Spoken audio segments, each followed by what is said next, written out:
दलहनी फसलों के अंतर्गत जिन किसान भाइयों ने उड़द की खेती की है, उनकी फसल इस समय बढ़वार की अवस्था पर है और इस फसल से अधिक उत्पादन प्राप्त करने के लिए उड़द की फसल में कुछ आवश्यक कार्यों का किया जाना जरूरी होता है। तो वो कौन कौन से हैं जरूरी कार्य, इसकी जानकारी के लिए मिलते हैं विषय विशेषज्ञ गुरप्रीत सिंह गांधी से। तो किसान भाइयों, आज हम बात कर लेते हैं उड़द की फसल की। तो वर्तमान जो समय है उसमें उड़द की फसल 20 से 25 दिन की हो गई होगी, जिसमें खरपतवार प्रबंधन करना एक सबसे महत्वपूर्ण कार्य है, क्योंकि ये जो खरपतवार हैं वो मुख्य फसल से जल, वायु, प्रकाश संश्लेषण, पोषण के लिए जो है प्रतिस्पर्धा करने लगते हैं, जिससे जो मुख्य फसल का उत्पादन है वो बहुत ही कम रह जाता है। साथ ही साथ ये जो खरपतवार है वो कीट और व्याधियों के लिए भी आश्रय स्थल का कार्य करते हैं। तो किसान भाइयों, मैं आपको सलाह देना चाहूँगा कि आप जो है निंदाई कोड़ाई के माध्यम से या हस्तचलित जो यंत्र है उसके माध्यम से खरपतवारों को मुक्त कर लें अपने खेतों से, जिससे जो है खरपतवारों से आपको निदान मिल सकेगा।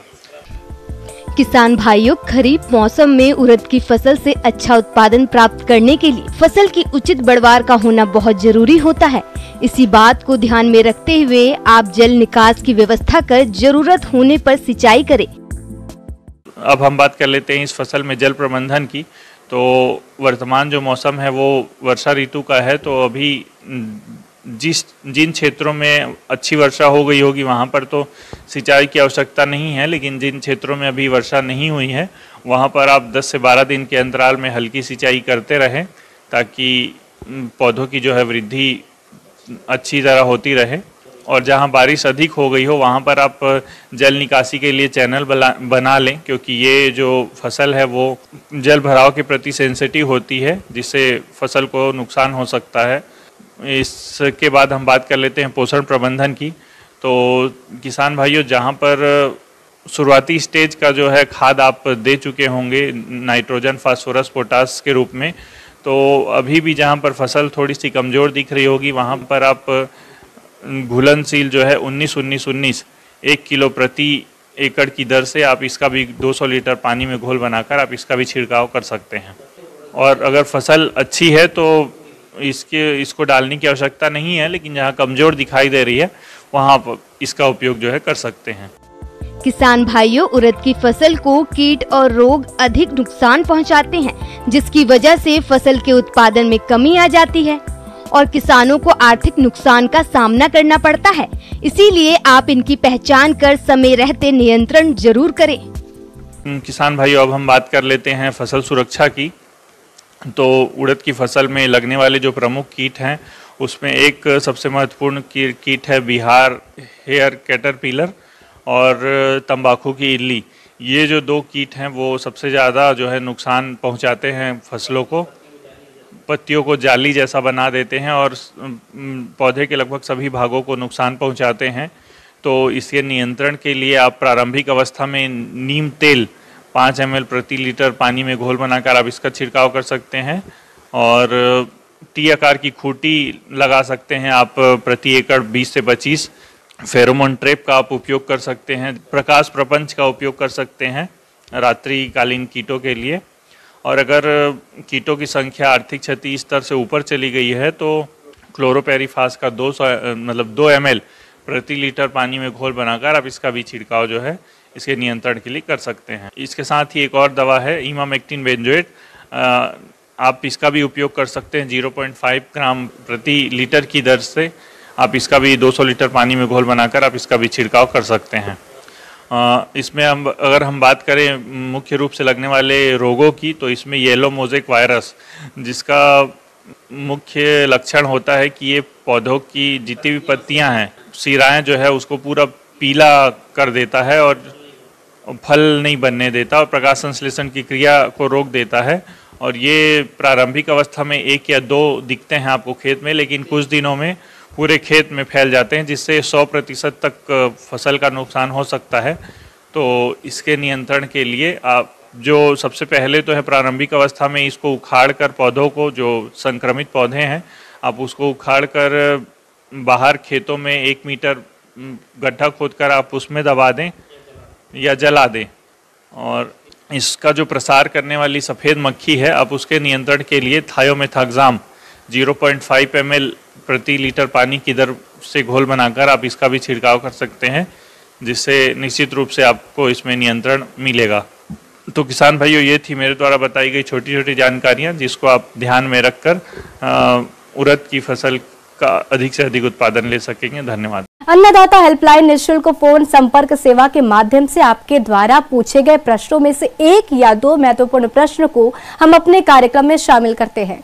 इसी के तहत आज का चयनित प्रश्न और उसका जवाब इस प्रकार है। अन्नदाता निःशुल्क फोन संपर्क सेवा के माध्यम से पूछे गए प्रश्नों में से आज हमने जिस प्रश्न को कार्यक्रम में शामिल किया है उसे पूछा है ग्राम भदेही, जिला भोपाल के कृषक युगल कुमार ने। ये अमरूद के बाग में उखटा रोग की रोकथाम के बारे में जानकारी चाहते हैं। तो युगल कुमार जी, आपकी जानकारी के लिए प्रस्तुत है कार्यक्रम का ये अंश। किसान बंधु, खास करके हम लोग जब फल की बात करते हैं तो अमरूद भी एक प्रमुख फसल है, जिसमें खास करके मुरझाने वाली बीमारी बहुत ज़्यादा देखने को मिलता है। इस समय देखा जाता है जो पौधा पुराना हो जाता है, खास करके वो 10 साल का या कह सकते हैं उससे ज़्यादा, उसमें इस रोग का लक्षण बहुत ज़्यादा आता है। तो ये रोग वास्तव में एक फफूंद के द्वारा होता है। अमरूद में उखटा रोग, जिसको हम लोग मुरझाने वाली बीमारी भी बोलते हैं या इसको मलानी रोग भी बोलते हैं। उक्टा रोग फ्यूजेरियम फंगस से फैलता है। यह भोजन के साथ पेड़ की जड़ों के अंदर प्रवेश कर जाता है और भोजन नलियों को जाम कर देता है, जिससे पेड़ के ऊपरी भाग तक भोजन नहीं पहुंच पाता और पेड़ सूख जाता है। अमरूद के उत्पादन में यह सबसे बड़ी समस्या है। इसमें शाखाएं ऊपर से सूखनी शुरू हो जाती है और पूरी सूख जाती है। बाद में पूरा पौधा सूख जाता है। यह रोग वर्षा ऋतु में सबसे अधिक देखा जाता है।